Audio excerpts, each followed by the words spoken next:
This decision is as big of a decision that this judge has ever faced. I know a lot of you tune in because you're waiting with bated breath and anxiety over the decision from Judge Torres. But it's possible that May 6th will come around and it won't be decided.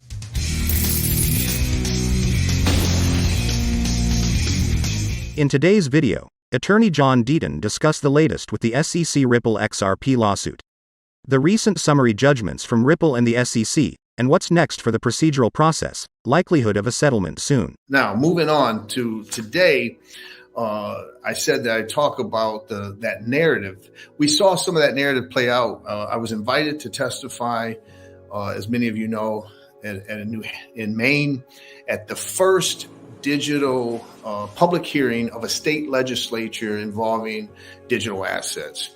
And the bill that was being proposed is fairly simple. It is a bill that is allowing financial institutions, certain private financial institutions, to custody crypto with 100% in reserves. So if they custody your one Bitcoin, they will always maintain that one Bitcoin. They won't sell it. They won't loan it. Any of that, right? Sounds like a great thing in today's environment. And so the senator had invited me. It was only 3 minutes because they went over. There were a lot of people involved. But if you go to that hearing, it won't be my testimony that is interesting, to be honest with you, because you all know this stuff. It will be what a state legislature financial services committee looks like and who it's comprised of. And that you're going to be shocked at how out of tune regular non-crypto people are who make or are part of the legislative process in the states. And so the questions were like, oh my God, is this 2012? Is this 2014? I'll give you an example, right? So that you understand exactly what I'm talking about. The questions were, I hear that crypto, Bitcoin, and this other crypto stuff is used really by criminals. That's a question that you have to address, and you have to educate this person that they all said, agencies, as I said you'd be a moron to do this, and that it's not, and that cash is still used. But that was a question.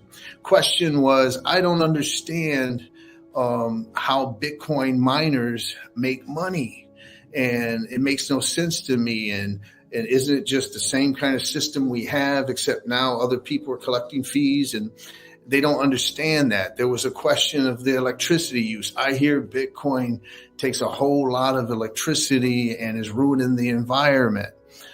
Those are the questions we had. Volatility.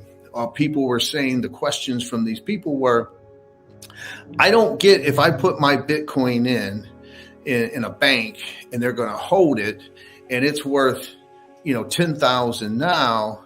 How are they guaranteeing me my 10,000 if Bitcoin goes down to 5,000? Like, they literally have to be spoon-fed how it works, that one Bitcoin is one Bitcoin and that it fluctuates. They have no idea of use cases. One of the questions was, I really don't worry about Bitcoin because I can't buy my coffee with Bitcoin. And until I can buy my coffee with Bitcoin, Bitcoin is no use to me. They have no idea that these cryptos serve utility on certain types of cases. They have no idea about XRP. They have no idea about cross-border payments and how, we can not pay the 9 and 15% of the MoneyGrams and all of that. And you can use XRP as none of that. Right? It's more of those kind of questions. And so a lot of you are just going to be absolutely shocked about that. I also talked about the narrative of, because everyone's going to go with this narrative. I hear they're all securities.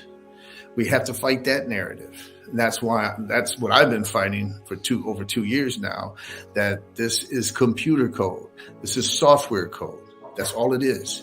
It can be offered and packaged like any commodity or any asset in an unregistered securities, but that doesn't do it. But I can tell you the damage that Gensler is doing, creating this narrative, the unconstitutional shortcut that the token itself is a security, Ethereum is a security.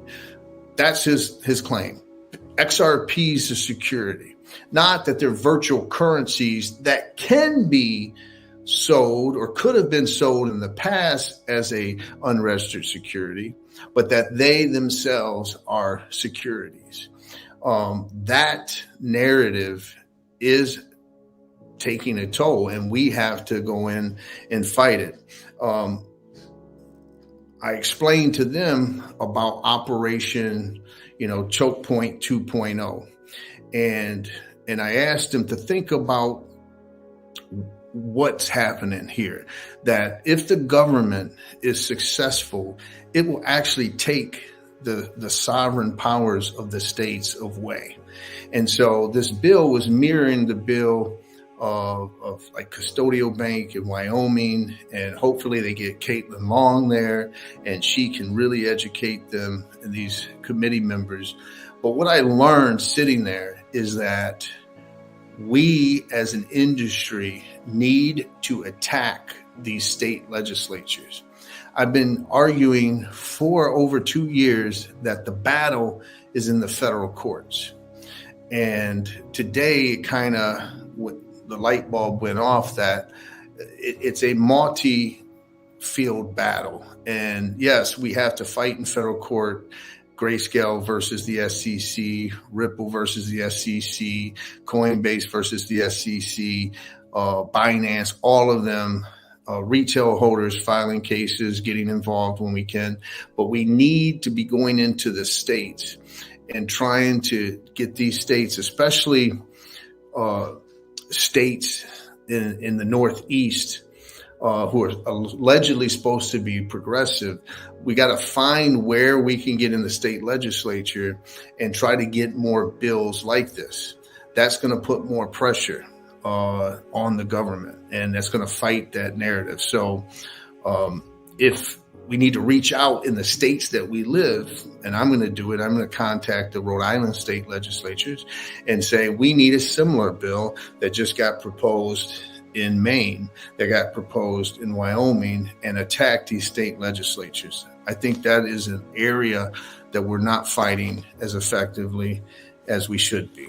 I know a lot of you tune in because you're waiting with bated breath and anxiety over the decision from Judge Torres. And I'm going to repeat what I've said before. If you look at her past history, we have an example of where she filed the Daubert motion and on experts, and then she filed her summary judgment within an hour later. That didn't happen, but that has happened. That's why I said back then it could be any moment. Then there was another case where she filed the Daubert motion and then she filed a summary judgment 2 weeks after. Well, the Daubert motion was filed on March 6th. So in 2 days, it will be 4 weeks. So that didn't happen. Now there's 2 more examples I've got for you. There was a case where she filed the Daubert motion and 30 days went by. And there was a case where she filed the Daubert motion and 60 days went by. So what I've said is that from the Daubert motion until 2 months after the Daubert motion, we can most likely expect a ruling. So that would put us, right? If it's 2 months, that would put us to May 6th, March 6th, April 6th, May 6th at the outside. But it's possible that May 6th will come around and it won't be decided. All we can do is give you, here's what she's done in the past. And if she follows that past, then we're getting a decision sometime between March 26th and May 26th. I'll be surprised if May 1st comes and we don't have a decision, but that's all I'll be, is surprised. And that doesn't mean anything other than that. Each day that passes, this decision gets bigger and bigger. So I just want you to think about those of you out there who are thinking about this. Why hasn't she ruled yet? What I doubt very seriously that Judge Torres has ever felt the pressure that she's feeling right now. Ripple is sending, hey, Judge, look what the judge in Voyager said. Look what the Judge Gorsuch of the Supreme Court said about fair notice. All of these things are happening after. She's getting more information. Look at the SEC's conduct. Look at Binance. Look at the CFTC. All of this stuff is happening in the background where you got guys like me saying the regulatory clarity is going to come from her. You've got the library decision. You don't think she's aware of all this? So this decision is as big of a decision that this judge has ever faced. Think about it. What other decision is as big as this decision when it comes to global trade and finance in modern history? I've said before that this case is the most significant non-fraud SEC enforcement action since 1946. So that kind of pressure, personally, I don't blame Judge Torres for being very careful of how she words this decision because if it goes against Ripple, she knows it's going up to a conservative court. And if it's for Ripple, she has to justify it and all those things. This week's War on Crypto quick update on our weekly update. We got the big news. The CFTC files a case against CZ and Binance. And I'm going to do and say what I said at the very beginning of the Ripple case. The most responsible thing you can do is you wait and you read the answer of the complaint. Remember, a complaint is the prosecution, this case, the CFTC, alleging certain things. And then we get to see the defendant's answer and response. And what I do as an experienced litigator and as someone who has filed complaints as a federal prosecutor, sometimes there's noise in the complaint that's meant to drive a certain narrative. And for example, in the CFTC complaint, they talk about terrorism funding. And there's language in emails about a joke is made about you can't buy an AK-47 with $600 and alleged activity or potential small funding of terrorist organization. None of that is actually necessary for the underlying charges. And none of that is necessary to prove what you're proving. So the question is it something that we're going to see from the Department of Justice in some kind of criminal action, or is it noise? Remember, let's go back to the Ripple case. And when the Ripple case was filed, people were out there and they read it, and there was language in there that they used. I called it fraud-like language in a non-fraud complaint. And I warned people, listen, they're just trying to inflame people, right? Brad Garlinghouse said he was long XRP while he was selling it. Well, if you own 1 billion XRP and you sell some of it, you're still long. If Elon Musk is he long Tesla stock, and all I'm saying is that if you're not alleging fraud, then why is this language in there? And it's meant to inflame people, or it's meant to impact the public. It's meant to impact potential jurors, or it is meant to create a narrative that as a government you want to create. So what is that narrative? Well, we see this language. We see a U.S. sitting senator actually filing as part of her re-election campaign an anti-crypto platform. And what are we going to hear? Something we're going to talk about here in a minute. The narrative of crypto is used for illicit purposes. It funds terrorism. Drug cartels use it. All of this. When we all know that the truth is not that. We all know that the FBI, the CIA, the National Safety, NSA, basically have all come out and said that, well, you'd have to be a moron if you're going to use crypto on a distributed public blockchain ledger. We're going to catch you. We hope that you do it. The government just sold Bitcoin and will continue to sell Bitcoin from Silk Road. So that's all for a narrative. So I just caution people out there that to ignore that noise and wait until you see the actual facts, because it has a cascading impact. What did we see shortly after that complaint that just went down yesterday? I believe it was yesterday, where there's a rumor that Interpol has issued a warrant arrest for CZ.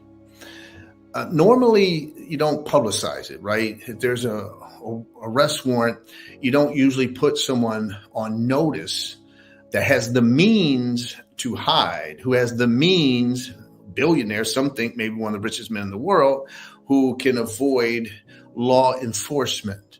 Normally that wouldn't be publicized. Now, I knew that when I saw that rumor. I was like, listen, this is probably bullshit. But you don't know. But what happened is, of course, people react. And someone did something. I don't know how it went down. I don't know the facts. But the point is, you have to wait. And you can't react, especially on Twitter. You see something and you panic, and all of a sudden you want to take your money out.